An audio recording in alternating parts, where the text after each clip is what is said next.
வணக்கம் மக்களே, இந்த வீடியோ பாருங்களேன்.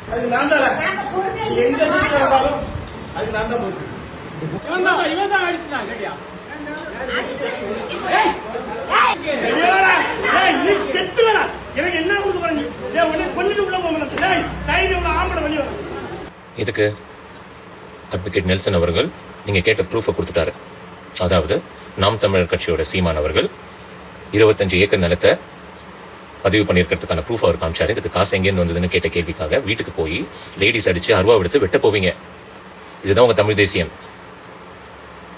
எங்க அப்படின்னா உங்க கட்சியில சாட்டை துரைமுருகன் பேசின பேச்சுக்கெல்லாம் தாவேகா கட்சியோட ரசிகர்களோ சரி, தொண்டர்களோ சரி, எவ்வளவு மன உளைச்சல இருந்தவங்க எல்லாம் எவ்வளவு டீசென்டா, எவ்வளவு டிசிப்ளின்டா, எவ்வளவு ஆர்கனைஸ்டா, அமைதியா அவர் பேசின பேச்சுக்கு சோசியல் மீடியா மூலமா பதில் சொல்லிக்கிட்டு நீங்க என்னடானா வன்முறையை கையில் எடுப்பீங்க.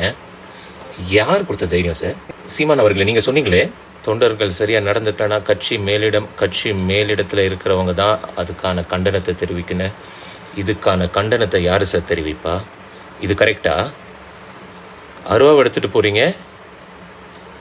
என்ன நடந்துச்சுங்கிறது அடுத்த விஷயம் சார்.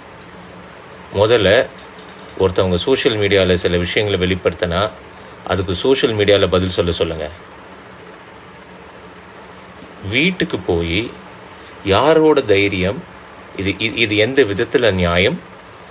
நீங்க தான் நியாயம் தர்மம்லாம் கரெக்டாக பேசுகிற ஆளாச்சே, எங்க இதுக்கு பதில் சொல்லுங்க. இந்த வன்முறை செயலை வன்மையாக கண்டிக்கிறோம். இதுக்கான பதில், இதுக்கான ஜஸ்டிஸ் ஷுட் டெஃபினெட்லி ஹேப்பன். எந்த ஒரு அரசியல் கட்சியில் இருக்கிறவங்களாவது இந்த மாதிரி பேசின வரலாறு இருக்கா? ஷீரடி அடுத்து வந்து சென்னைக்கு வந்துட்டு சுன்னத் பண்ணிட்டு நேரா மெக்காவுக்கு போவார்னு நினைக்கிறேன். இந்த மாதிரி பேசலாமா? இந்த மாதிரி பேசலாமா?